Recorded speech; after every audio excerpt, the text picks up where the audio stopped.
Pourquoi de nombreuses femmes qui sont victimes de violences de la part de leur partenaire restent quand même avec eux? Voilà une question qu'on se pose tous. Beaucoup de personnes, à cause de ce constat-là, décident de ne plus forcément intervenir dans des relations où il y a des femmes qui sont battues. Je les comprends clairement. Imagine, tu te bats pour une femme, on monte au créneau pour elle sur les réseaux sociaux et puis tu vois que demain elle retourne avec son bourreau, elle vient même nous insulter pour dire vous voulez détruire mon foyer. À force de vivre ce genre de choses, il y a des gens qui ont décidé de ne plus forcément mettre, comme on le dit chez nous, le doigt entre l'arbre et l'écorce. Mais en même temps, il faut comprendre que nombreuses de ces victimes sont sous ce qu'on appelle une emprise. Et une emprise, c'est quelque chose qui se construit au fur et à mesure. Ça ne vient pas comme cela. C'est-à-dire que c'est une toile d'araignée qui est tissée par l'agresseur autour de la victime pour qu'elle reste dans la situation. Dans cette vidéo-là, je vais vous parler des cycles de violence. Vous expliquer comment l'agresseur tisse sa toile autour de la victime de façon à ce qu'elle reste et qu'elle ne s'en aille pas. Peut-être en comprenant ce que c'est que l'emprise, que vous comprenez pourquoi de nombreuses victimes restent et que si vous pouvez, vous soyez une écoute attentive pour elles, que vous puissiez les accompagner.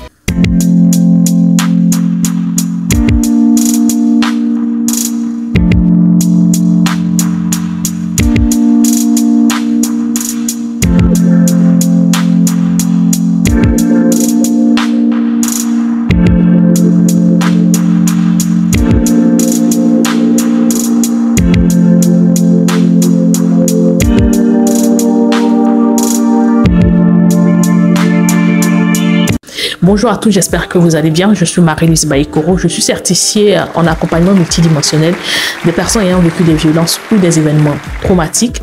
Et j'accompagne principalement les femmes qui ont vécu des violences, entre autres des violences basées sur les gens, à se détacher du traumatisme qu'elles ont vécu, mais surtout à reconstruire une bonne estime d'elles-mêmes, parce que la première chose qui est attaquée quand vous vivez une violence, qu'elle soit dans votre enfance ou même quand vous êtes un peu plus grand, c'est que vous perdez toute confiance en vous. Il y a de nombreuses femmes aujourd'hui qui sont dans des couples, dans des relations où elles subissent des violences, mais elles ne le savent pas. Parce que dans la tête de la majorité des personnes, les violences dans un foyer ne sont que des violences physiques, alors qu'il existe plusieurs formes de violences, que ce soit des violences psychologiques qui sont les plus dévastatrices, même si on ne les voit pas sur le corps, les violences sexuelles et même les violences économiques. Donc à force d'ignorer qu'elles sont dans un chemin de violence, elles restent cloîtrées dans des relations qui sont toxiques pour elles et n'avancent pas.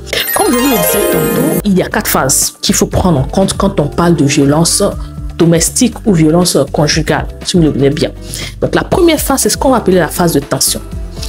Il faut savoir que les personnes violentes, en l'occurrence ici on parle des hommes parce que moi je m'adresse principalement aux femmes victimes de violences, sont des personnes qui elles-mêmes sont en souffrance à la base. On ne donne que ce qu'on a au fond de soi. Donc une personne qui va donner de la violence à une femme est quelqu'un qui est en train de retranscrire, de faire réjaillir sur cette personne-là ses propres blessures, ses propres incapacités, ses propres insuffisances. Donc ce sont des personnes qui sont blessées à l'intérieur et qui ont besoin de punching ball, qui ont besoin d'exutoire, de personnes qui vont essayer de contrôler pour avoir l'impression qu'ils contrôlent leur propre vie, ce qui n'est pas le cas. Si vous êtes avec ce genre de personnes, quelle que soit leur gentillesse, il y a toujours cette phase-là qui va enclencher le processus de violence et vous maintenir là-dedans. Le conjoint va créer un climat de peur et d'anxiété autour de sa victime. Et dans cette phase-là, le conjoint va utiliser souvent de la violence verbale et psychologique dans un premier temps. Je vous ai dit dans une vidéo avant, en vous parlant des 8 signes qui prouvent que l'homme avec qui vous êtes va potentiellement être dangereux. Pour ceux qui veulent revoir la vidéo, je vais mettre le lien au-dessus et vous pourrez aller la voir. Donc il va commencer par de la violence verbale, par de la violence psychologique, par des attaques qui vont être considérées par la victime comme parfois mineures, parce qu'elle va croire forcément qu'elle pourra contrôler la situation. Dans la majorité des cas, le victime ne fuit pas ou ne s'alarme pas lors de cette première phase qui est la phase de tension, parce qu'on se dit que dans tout foyer, vous comprenez, il y a des phases où ça ne va pas, ou bien la victime va se dire ah mon mari n'est pas comme ça d'habitude, peut-être qu'il traverse une période vraiment difficile. Et puis effectivement, dans tous les foyers, il y a ce genre de période là. Rien ne dit ou rien ne présage qu'on va passer forcément à de la violence. Moi qui ai été dans une relation violente, j'ai connu en fait cette phase-là. C'est une phase où vous avez l'impression de marcher sur les œufs. Vous avez l'impression que quel que soit ce que vous faites, le partenaire il est en colère. On ne sait pas concrètement ce qu'il a. Okay? Donc vous décidez, vous, à votre niveau, de faire tout ce qu'il faut pour ne pas le rendre en colère, parce que vous vous dites peut-être que c'est moi le problème. Et ça, en général, c'est avec les femmes qui n'ont pas une bonne estime d'elles-mêmes. Elles vont se dire, c'est peut-être moi le problème. Donc ce que je vais faire, c'est que je vais essayer de bien me comporter pour qu'il s'énerve moins, ou pour qu'il m'insulte moins. Parce que s'il arrive à m'insulter ou à s'énerver, c'est parce que moi-même, je fais certaines choses qui ne sont pas bien. Et elle se dit, en faisant cela, elle va contrôler la situation, alors que ce n'est pas le cas.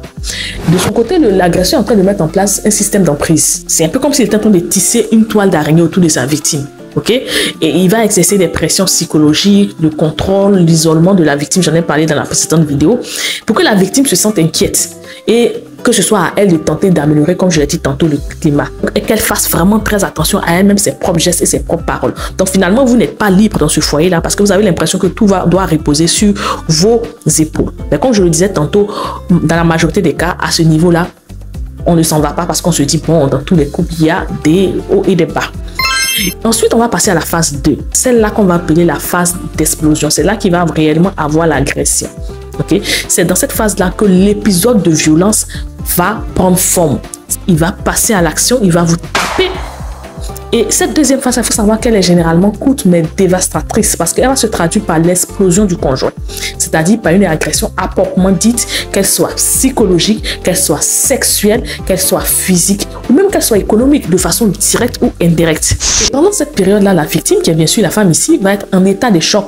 Elle va être traumatisée, elle ne va pas forcément comprendre ce qui lui arrive. Elle va être chamboulée au niveau de ses idées, de ses sentiments. Elle va être confuse. Elle peut même ressentir de l'outrance, de la colère, mais surtout de la honte. Et l'agresseur va lui donner l'impression d'avoir perdu le contrôle. Genre, il n'a pas fait exprès. Alors que non, au contraire, il est en train de prendre le contrôle de la situation. Et comme elle ne comprend pas ce qui lui arrive, la victime va essayer de tenter de calmer la situation. Et c'est en ce moment-là qu'on va passer à la phase 3, qu'on va appeler la phase de transfert, où le bourreau, qui est l'homme en l'occurrence, va essayer de minimiser la violence. Il va faire porter la responsabilité de la violence sur sa partenaire.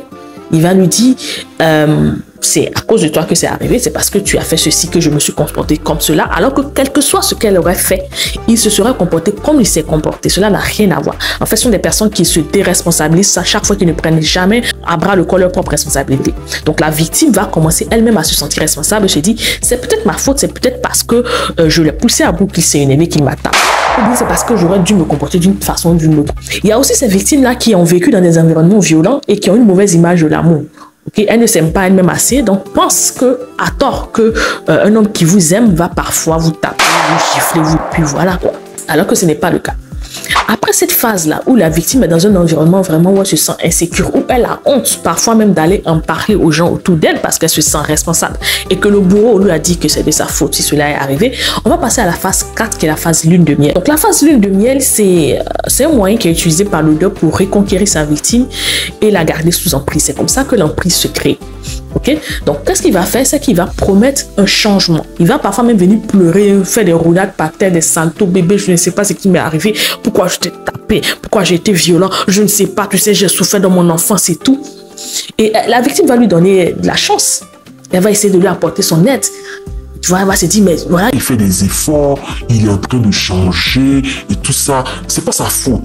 Pour les plus manipulateurs, ils vont leur parler de ce qu'il a vécu dans son enfance. Hein, j'ai vécu ceci. C'est vrai qu'on vit parfois des épisodes ou des traumatismes dans l'enfance qui font qu'on peut avoir des comportements qui ne sont pas forcément bien. Mais on ne va pas utiliser ça comme excuse pour faire réjaillir nos propres insécurités sur les gens. Je suis désolée.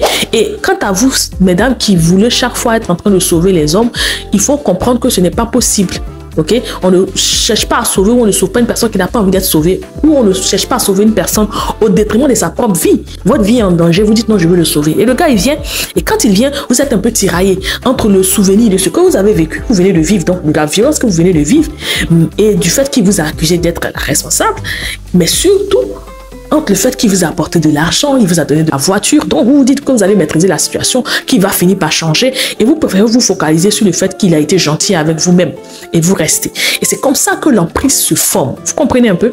C'est comme ça que la victime finit par rester. Et elle se dit, il va finir par changer. Malheureusement, les choses vont pas changer. Le cycle va reprendre, on va passer à la phase de tension, et il va y avoir une accélération des épisodes de violence qui va laisser la victime de plus en plus épuisée. Et elle va commencer à douter de ses propres capacités, à se dire mais qu'elle n'est pas digne d'être aimée, mais qu'est-ce qui se passe? Et au fur et à mesure que les choses vont avancer, il va l'emmener à douter d'elle-même et avoir une faible estime d'elle-même. Il va détruire l'estime qu'elle a d'elle-même. Donc il faudra vraiment un élément déclencheur pour que la victime comprenne que son conjoint cherche à détruire sa vie et celle de ses enfants éventuellement. Qu'elle comprenne qu'elle est en danger. Donc c'est pour vous dire que ce n'est pas aussi facile que ça.